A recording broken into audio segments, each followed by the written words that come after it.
ఓం గం గణాధిపతయే నమః. హాయ్ అండి, అందరికీ నమస్కారం. మనం ఈరోజు ఈ వీడియోలో శివుడు చెప్పిన ఈ నియమాలను మనం పాటించినట్లయితే ఎప్పటికీ పేదరికం అనేది దరి చేరదు. ఆ నియమాలు ఏంటో ఇప్పుడు మనము ఈ వీడియోలో తెలుసుకుందాం. ఈ వీడియో కనుక మీకు నచ్చినట్లయితే లైక్ చేయండి, షేర్ చేయండి, సబ్స్క్రైబ్ చేసుకోండి. Share me, like me. Thank you for watching. ప్రతి ఒక్కరి జీవితంలో కష్టాలు ఉంటాయి. నెల తిరగకుండానే మీ కష్టాలన్నీ తొలగిపోయి మీ ఇంటికి మంచి రోజులు రావాలంటే తప్పకుండా కొన్ని నియమాలను పాటించాలని శివపురాణాల ప్రకారము స్వయంగా పరమేశ్వరుడే కొన్ని ముఖ్యమైన నియమాలను వివరించాడు. అలాంటి నియమాలను ఎవరైతే పాటిస్తారో అలాంటి వారికి ఆ పరమేశ్వరుడు వరాలను ప్రసాదిస్తాడు. ఎప్పటికీ పేదరికం రాకుండా రక్షిస్తాడు. కాబట్టి శివపురాణంలో చెప్పబడిన కొన్ని ముఖ్యమైన నియమాల గురించి మనం ఇప్పుడు తెలుసుకుందాము. ముందుగా ఈ వీడియోకి ఒక లైక్ కొట్టి మన ఛానల్ని సబ్స్క్రైబ్ చేసుకోండి. లైక్ కొట్టడం మాత్రం అసలు మర్చిపోకండి. శివపురాణం ప్రకారము ప్రతిరోజు సాయంత్ర సమయములో శివపార్వతులు భూమిపైన తిరుగుతూ ఉంటారట. కాబట్టి సాయంత్రం చేసే పూజలకు రెట్టింపు పుణ్యఫలం లభిస్తుంది. శివపార్వతుల ఆశీర్వాదాన్ని సులభంగా పొందాలనుకునేవారు సాయంత్రం సమయములో పూజలు చేయండి. ప్రతిరోజు ఇంట్లో పూజలు చేయలేని వారు ఒక్క సోమవారం రోజున మాత్రం ఖచ్చితంగా ఇంట్లో దీపారాధన చేయండి. ముక్కోటి దేవతలకు అధిపతి ఆ పరమేశ్వరుడు. కాబట్టి సోమవారం రోజున దీపారాధన చేస్తే ముక్కోటి దేవతల ఆశీర్వాదం మనకు లభిస్తుంది. ఇక దీపారాధన చేసే సమయములో పొరపాటున దీపం కొండెక్కితే దేవతలు మనపై అసంతృప్తితో ఉన్నారని అర్థము. కాబట్టి పూజలు దీపం కొండెక్కితే వెంటనే ఓం నమఃశివాయ అనే మంత్రాన్ని జపించి కొత్త దీపం వెలిగించండి. ఎలాంటి దోషము ఉండదు. శివలింగానికి ఆవు నెయ్యితో అభిషేకం చేస్తే సంతాన సౌభాగ్యం కలుగుతుంది. అలాగే కటిక పేదరికంతో ఇబ్బంది పడేవారు చెరుకు రసముతో శివలింగానికి అభిషేకం చేయండి. డబ్బు సమస్యలన్నీ వెంటనే తీరిపోతాయి. విపరీతమైన డబ్బు సమస్యతో ఇబ్బంది పడేవారు సప్తముఖి రుద్రాక్షను కానీ అష్టముఖి రుద్రాక్షను కానీ ధరించండి. మెడలో రుద్రాక్షను ధరిస్తే చాలా మంచిది. అయితే రుద్రాక్షలు ధరించేవారు మాంసాహారం, ఉల్లిపాయ, వెల్లుల్లి, మునగాకు వంటి ఆహార పదార్థాలను తినకూడదు. అలాగే ఏదైనా ఒక సోమవారం నాడు శివునికి నైవేద్యంగా అరటి పండ్లను సమర్పిస్తే కోరిన కోరికలన్నీ నెరవేరుతాయి. అలాగే అప్పుల సమస్యలతో బాధపడేవారు పరమశివునికి నైవేద్యంగా నేతితో తాలింపు వేసిన దద్దోజనాన్ని నివేదిస్తే అప్పుల సమస్యలన్నీ వెంటనే తొలగిపోయి త్వరగా ఐశ్వర్యవంతులు అవుతారు.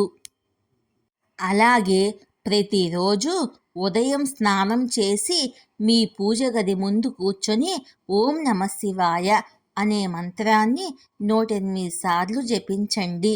సర్వ పాపాల నుంచి విముక్తి లభించి మీ కుటుంబానికి చాలా మంచి జరుగుతుంది.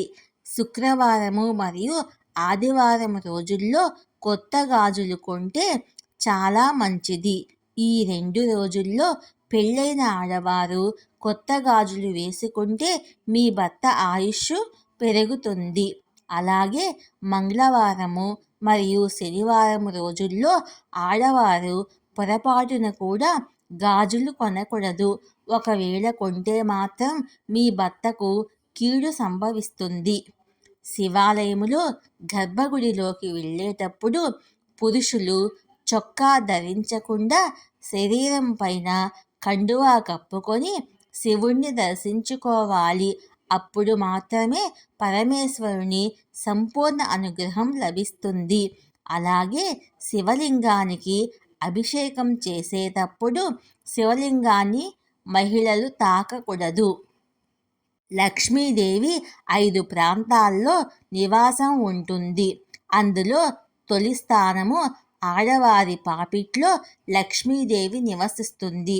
కాబట్టి వివాహమైన ఆడవారు ప్రతిరోజు పాపిట్లో కుంకుమ బొట్టు పెట్టుకుంటే మీ భర్త సంపద విపరీతంగా పెరుగుతుంది.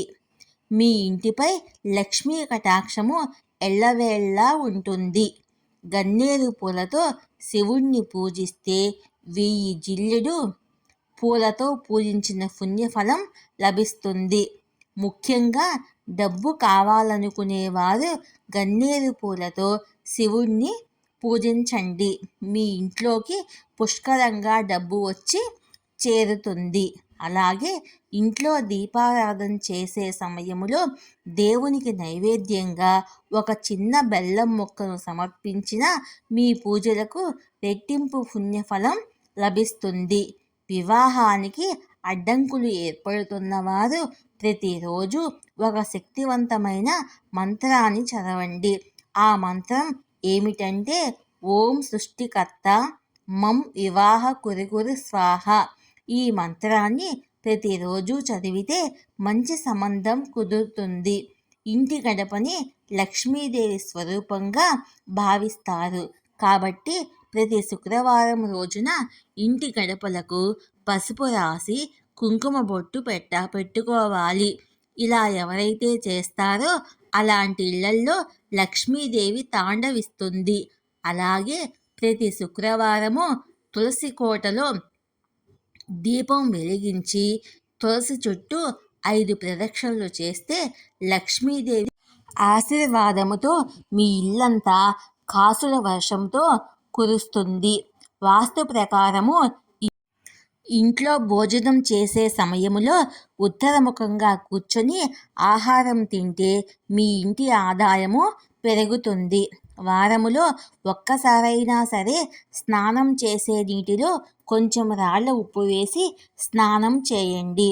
నరదృష్టి దోషాలన్నీ తొలగిపోతాయి.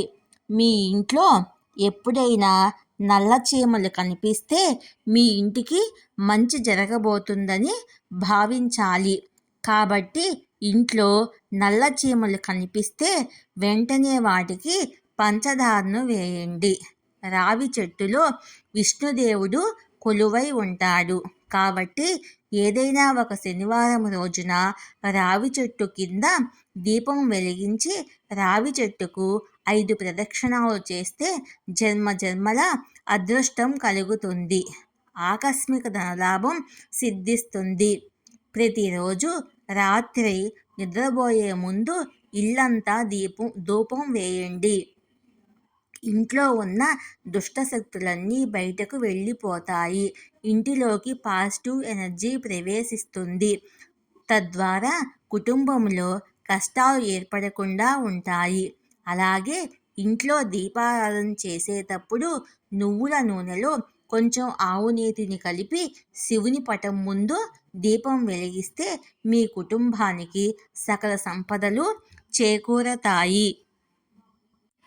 సోమవారం ఉపవాసం ఉంటే కుటుంబంలో ఎలాంటి సమస్యలు రాకుండా ఉంటాయి. ప్రతి సోమవారము ఎవరైతే శివాలయానికి వెళ్తారో అలాంటి వారికి ఎలాంటి కష్టాలు లేకుండా ఆ శివయ్య వరమిస్తాడు. అలాగే ప్రతిరోజు విభూతిని ధరించిన వారికి 1,000,000 జన్మల పుణ్యఫలం లభిస్తుంది.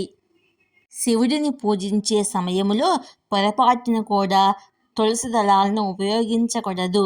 శివ పూజలో తులసి దళాలను ఉపయోగిస్తే మహాపాపంగా పరిగణించబడుతుంది.